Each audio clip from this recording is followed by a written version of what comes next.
And I think people forget that public figures have families and that they are human beings. And my father was an honest, completely principled, unimpeachable man. Thanks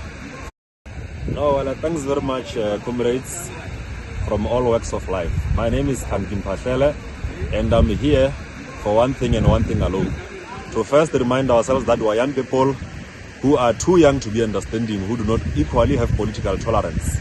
We are here to welcome the death of Pravin Gordhan, the former Minister of the Republic, an apartheid apologist, a Stellenbosch askari, a butcher of the working class, and a destroyer of black families. Pravin must die, and we do not regret when we say he must die. Some said he must account before he dies, but equally to us, his death and accounting and rotting in jail is equivalent. So therefore, we categorically welcome the death of Pravin Gordhan, askari. Thank you. Necessarily not come across as human to people who do not view the destruction of many innocent families and the cries of children who had to be dropped out of school, children of the workers of SA Express, children of the workers of Denel when they were not getting paid, children of the workers of SAA when it was stopped without any explanation of what is happening, children of the workers that lost their jobs due to load shedding, which in 2023 was a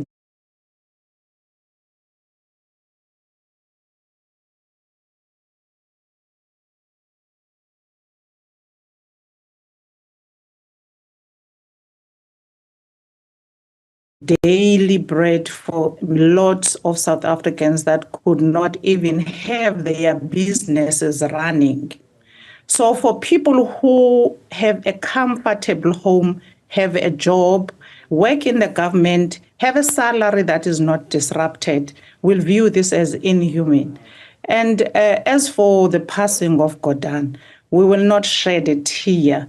All we remember today is the cries of innocent children who some of them are homeless to this day, who some of them have killed themselves because their parents could no longer afford the schools that they were used to, who some of the parents have passed on without even seeing their pension.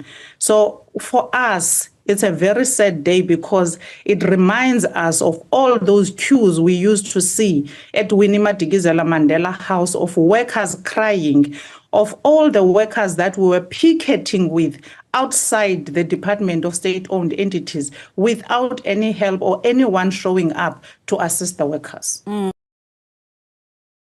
And reading something in the newspaper about the possibility of him being led away in handcuffs was extremely distressing.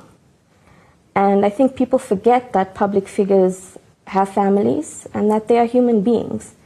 And my father was an honest, completely principled, unimpeachable man.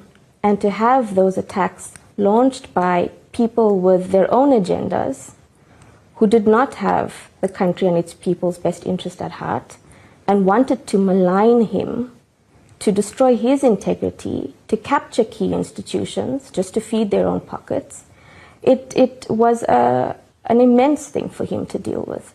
So whilst as a clinician I can't categorically say, do I believe that the stress that he endured ultimately led to this? Yes, I do.